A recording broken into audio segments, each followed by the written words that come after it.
Alleluia, Alleluia,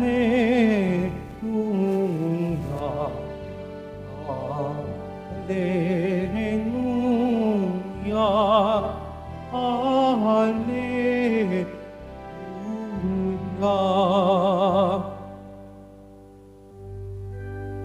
Ikaw, Kristo, ay sinugo upang sa dukha ay magturo, magpalaya sa binanggo. Alleluia, Alleluia,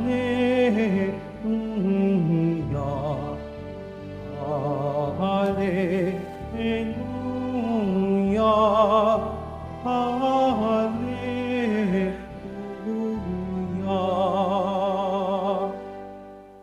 Sumainyo ang Panginoon. At sumaiyo rin. Ang mabuting balita ng Panginoon ayon kay San Marcos. Papuri sa iyo, Panginoon.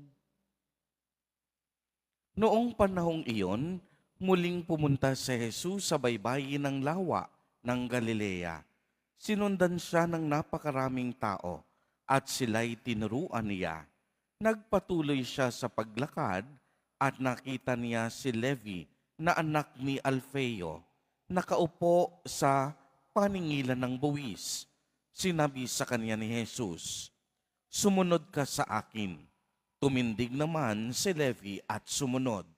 Nang si Jesus at ang kaniyang mga alagad ay kumakain sa bahay ni Levi, nakisalo sa kanila ang maraming publikano at mga makasalanang sumunod sa kaniya. Nakita ito ng ilang eskribang kabilang sa pangkat ng mga Pariseyo at tinanong nila ang kaniyang mga alagad, bakit siya sumasalo sa mga publikano at mga makasalanan? Narinig ito ni Jesus at siya ay sumagot, hindi nangangailangan ng manggagamot ang walang sakit, kundi ang may sakit.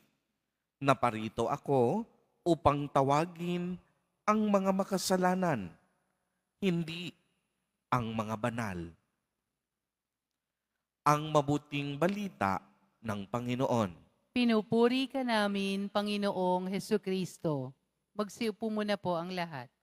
Magandang umaga po sa inyong lahat, mga kapatid kay Kristo. Sa lahat po ng ating mga taga-subaybay sa iba't ibang online platforms at sa lahat ng ating mga kadiboto sa iba't ibang panig ng Pilipinas at maging sa buong mundo kung saan tayo ay naaabot ngayon ng ating live streaming. Mapayapang umaga din po sa inyong lahat. Purihin at dakilain natin ang ating Panginoon, ang mahal na poong Jesus Nazareno.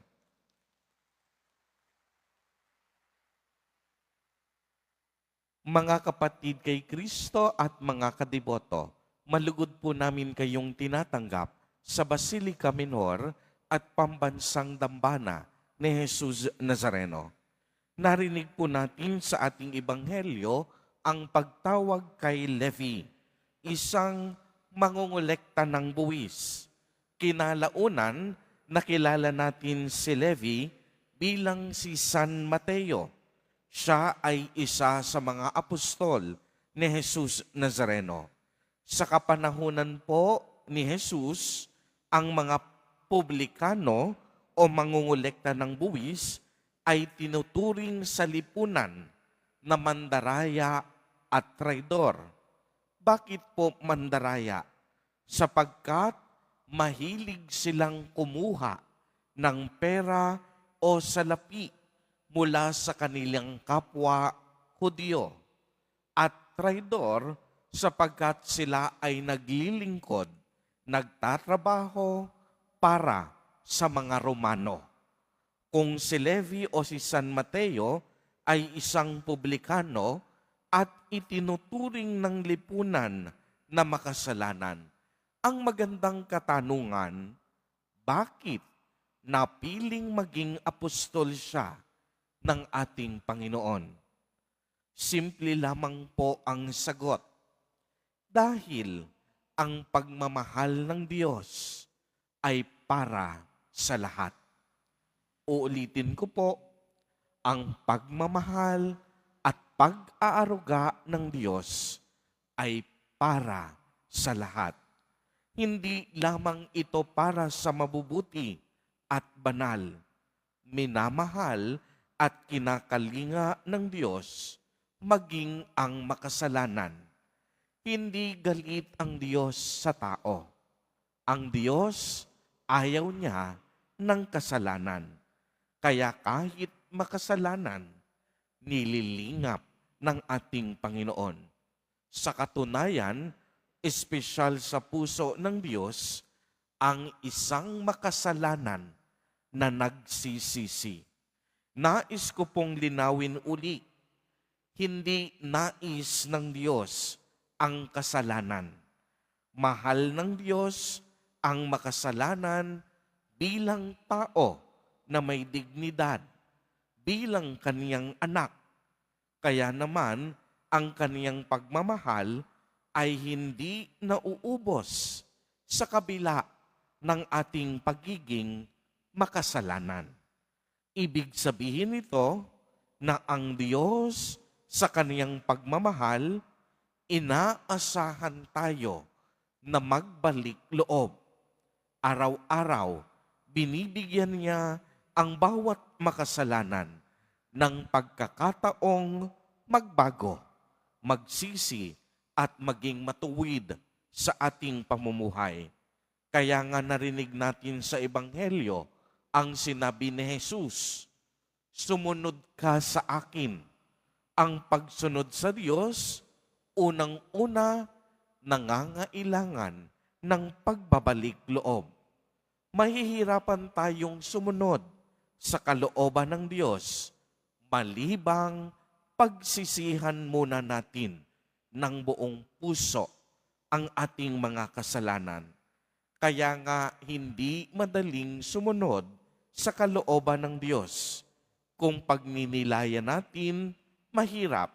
Pero lagi kong sinasabi, mahirap man ito, posible pa rin at makakayanan natin dahil ang Espiritu Santo laging naririyan upang tanglawan, gabayan at liwanagan ang ating puso't kaisipan. Kaya nga tulad ni San Mateo, tayo ay patuloy na inaanyayahan at binibigyan ng maraming pagkakataon upang sumunod sa kalooban ng Diyos, upang tayo ay magbagong buhay at maglingkod ng tapat sa ating Panginoon. Naway, hindi masayang ang mga pagkakataong patuloy na ibinibigay sa atin upang tayo'y makasunod sa kalooban ng Diyos. Sumunod tayo kay Jesus Nazareno at tiyak yon ang buhay natin pagpapalain. Hindi tayo mabibigo at tayo'y kanyang sasamahan sa araw-araw ng ating pamumuhay. Amen. Purihin at dakilain natin ang ating Panginoon, ang mahal na poong Jesus Nazareno.